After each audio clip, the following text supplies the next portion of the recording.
I do hope that somebody does run in the primary against the president. I think the Republicans need to be reminded of what conservatism really is and what it means to be decent. Republican Senator Jeff Flake retiring from the Senate this year. Will he be a candidate in 2020? We're going to talk about that in a bit. We want to introduce him now. Senator Flake, thanks for joining us this morning. I do want to get to that, but let's begin with the news of the day. Jamal Khashoggi, the Saudi journalist who has disappeared in the Turkish embassy. You heard Larry Kudlow right there saying the president's saying he's going to take severe action. What should be done? Well, severe action needs to be taken, and I think the Congress will take it upon themselves to take that action if it turns out, as the press reporting seems to indicate, that Saudi Arabia was involved. But you say they're going to take some kind of action. The president has ruled out, it appears, stopping the arms sales to Saudi Arabia. I know you were against stopping the arms sales in the past. Right. Does this kind of a violation, if indeed the Saudis were behind the murder of Jamal Khashoggi, should that stop U.S. arms sales? I do think that arms sales will be affected. Certainly our involvement in Yemen with Saudi Arabia will be affected. That involvement barely survived in the last go-around with the National Defense Authorization Act. It certainly won't survive with this kind of accusation if it is true. You say if it is true. Jamal Khashoggi was seen going into the Saudi consulate in Istanbul. He was never seen coming out. That was over a week ago now. Is there any other explanation at this point? There sure doesn't seem to be. The Saudi Arabia government has been asked, the ambassador has been asked directly to bring information back. They haven't done so. Their explanation that their closed-circuit television just streamed and didn't record just isn't plausible. There's just no good explanation, and I think they know it. I wouldn't be surprised to hear different explanations coming out of the Saudi government very soon. The explanations that, frankly, won't make much sense, that it was done by lower-level folks and that MBS didn't have any involvement. That's what I would expect to come next. Let's talk about President Trump. We've seen him out on the campaign trail pretty consistently over the last week. One of the issues he started to raise again is the return of the family separation policy. Let's take a look. Now everybody wants to come in, and they come in illegally, and they use children. In many cases, the children aren't theirs. They grab them, and they want to come in with the children. So we're looking at a lot of different things having to do with illegal immigration. I will say this, if they feel there will be separation, they don't come.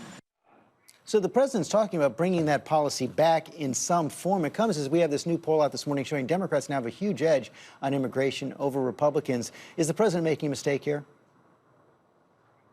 Yes, he is. We shouldn't bring that policy back. That simply is un-American, and I think everybody recognized that. The president seemed to. Certainly the First Lady and others spoke directly against it. So I hope that we don't return to that policy. Let's talk about Justice Kavanaugh. You ended up voting for Justice Kavanaugh confirmation on the Supreme Court. He took his seat on the court. But now in our new poll, 50% of Americans say the Judiciary Committee you sat on didn't do enough to investigate. More than 50% support more investigation by the new Congress. Are you concerned that Americans see this whole confirmation process and perhaps the court itself now tainted? Well, that was my concern when we finished the process and were about to vote in the Judiciary Committee. That's why I requested, or basically demanded, that we have an FBI investigation to look further into this. We had that. I know a lot of people wanted it to be more broad. I would have liked to have started it earlier and had it more broad, but it was a good investigation. I think we're in a better place than we would have been, and I don't think that we should move forward, the Congress certainly, with additional investigations, either into the leak that occurred, that allowed a lot of the back and forth to go between Democrats and Republicans, or certainly trying to remove Justice Kavanaugh from the court, as some of the Democrats have said that they would do. That's your counsel to Congress. How about your counsel to Justice Kavanaugh? How should he handle himself on the bench going forward? Well, he gave a very gracious and magnanimous speech at the White House after he was confirmed, and if you look at his record on the circuit court, everyone on the circuit court, those who worked with him, clerks, his colleagues, said that he was courteous and there was nothing but good decorum and temperament during that entire time. And I think that that's how he will act on the court.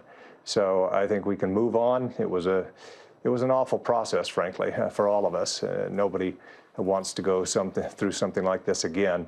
But it was nice to see everyone from the court, those appointed by Republicans, those appointed by Democrats, all there to welcome him on the court, and that's a good thing. We just saw Larry Kudlow downplay the UN's findings on climate change. We've seen dramatic shifts in how Republicans think about climate change over the last several years. Are they going in the wrong direction? I think so. I think that we've got, I mean, there's been more recognition among Republicans. The administration hasn't taken the view of some of us that this is something we really need to deal with. I hope that we can move along with the rest of the world and address this. It's going to be challenging. Obviously, that report that came out is pretty dire, but there are things that we can do and should do. And I think Republicans need to be at the forefront if we want to keep our place and keep our seats. And you talk about keeping your seats. Let's talk about the midterm elections. We showed you talking about your hope for a primary challenge to President Trump as a way to bolster conservative values. So I wonder what you make of the argument of George Will, good conservative, who said conservatives should actually vote for Democrats in the midterms as a check on President Trump. Well, I hope that Republicans, certainly in the Senate, we're concerned about the investigation, making sure that it continues. The House Republicans have taken a little different position publicly, but the Senate, gratefully, the Senate Intel Committee has acted in a bipartisan fashion to make sure that we move forward, that Bob Mueller concludes his investigation on his timing, not ours. So I think that Republicans need to provide that check. That's what our system of government does. And I hope that they can without a change in who controls Congress. But I think that may be coming. If you believe the conventional wisdom, and I kind of do, the House will likely flip. The Senate will remain in Republican hands. Jeff Flake, thanks for your time this morning. Thanks for having me on.